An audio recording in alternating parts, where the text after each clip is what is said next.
Most important in the end, though, is fun. That's the thing that I think is most important for people to understand. We build fun things. Show your passion. And if you do those things, maybe you won't need quite so much luck. Anyway, thanks a lot for your time, and I look forward to awarding some real winners tomorrow night. The first one is if you are a student, once again, could you take part in the imaginecup competition? Yeah, absolutely. I think it's one of the cool things about what's happened to the industry as a whole, gaming, but also other areas of software, where you get companies like Microsoft and Dell, et cetera, sponsoring these huge competitions where kids from around the world can do stuff as small teams. I think the way you learn about good software development practice really is about building a small team of people and understanding how different roles and responsibilities can lead to building a good product. And the best way to do that is to hang a carrot out there that say, hey, come to New York. And from seeing the passion and talent of kids around imaginecup, it's actually beyond what I thought it was going to be. Very, very cool. Yeah. The team is to solve the toughest problems of the world.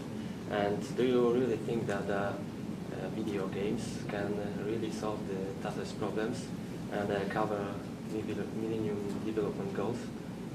Yes. That's so fun. Yeah, I think what's interesting about the game development industry as a whole is there's some areas of software, good UI design is a simple example, that game developers think about differently than traditional software developers. If you're developing productivity software, for example, you're going for strictly excellent usability, but you might not be thinking about how do you get somebody to continue to engage in your product. Right? Now you think about making the world better. Who better than someone that's always thought about a product in terms of how do I get somebody in for a couple minutes and then how do I keep them doing it over and over again for extended periods of time? When you're building entertainment software, we don't have the stickiness that you might have with Microsoft Office. If I have to use it every day at work, of course I'm going to learn how to use it and I'm going to get good at it, etc. But when you're making your own choices around entertainment, then it's the job of the game designer or the software team building the entertainment software to get people's attention and to hold it for a long period of time. So now take that and flip it into, I want to make the world better, right? I think there's a big opportunity for people to build things that are entertaining and sticky, where people want to do the things, and yet what they're doing isn't necessarily just driving up an achievement score or going after a leaderboard. Maybe they're doing something that's relevant. It's one of the things I've seen in a couple of the teams here that it's very powerful and sort of ahead of what everybody else is thinking about right now. It's, again, one of the things I think is fascinating about the imaginecup. Sure, you get a bunch of young kids that have a lot of passion and various levels of talent. They might not be able to go out and build Call of Duty or Halo or Mario or Zelda or something. But at the same time, they're thinking about a problem here that's sort of ahead of what most of the industry as a whole is thinking about. And I'm seeing some things from teams that are like, okay, that's actually a pretty cool way to go solve problem A, but to do it in a way that's a game, that a kid or a teenager or an adult might actually want to play. Now there were questions about the Kinect. We have now a controller that is a natural user interface. And do you think that Kinect would replace all the traditional controllers like pads or keyboards and mouses in video gaming? Right. So I love Kinect, and I believe that Kinect is going to play a role not just in gaming but in all types of interface. Why can't I do my presentation? I just spoke on the stage.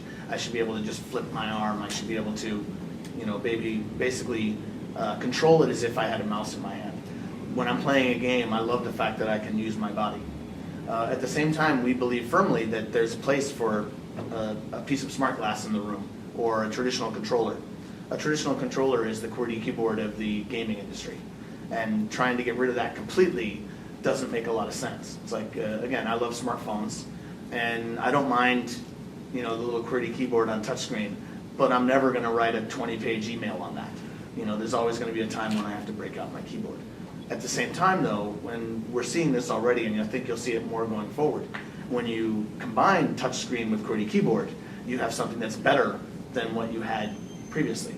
And that's exactly the way we feel about Kinect. If you look at something like Forza 4, we showed at E3, with head tracking and voice nav through the UI.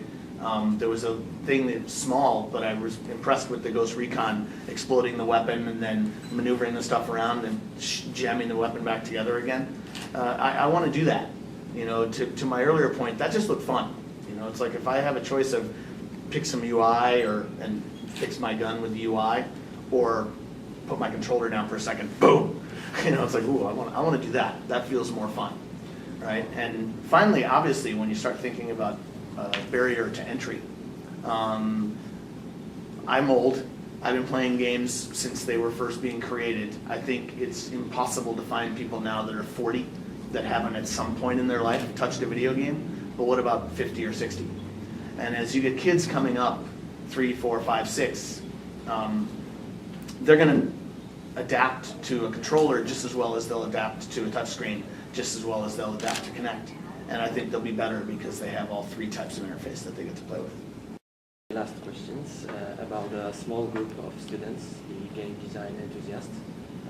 Do they have the chance, what do you think, do they have the chance to make a game that would be played by the millions of players all over the world?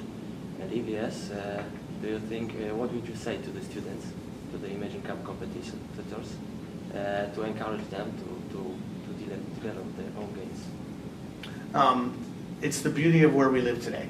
So I think in the game industry, you go back 6 or 7 years, and I wouldn't say I was worried, but I was a little concerned that the industry was being taken over by teams of 200.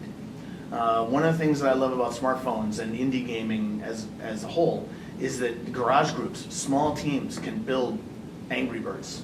You know, they can build simple tower defense games, or they could build, you know, Minecraft or Terrarium, or some of the great games that are coming out from small teams now on a pretty regular basis.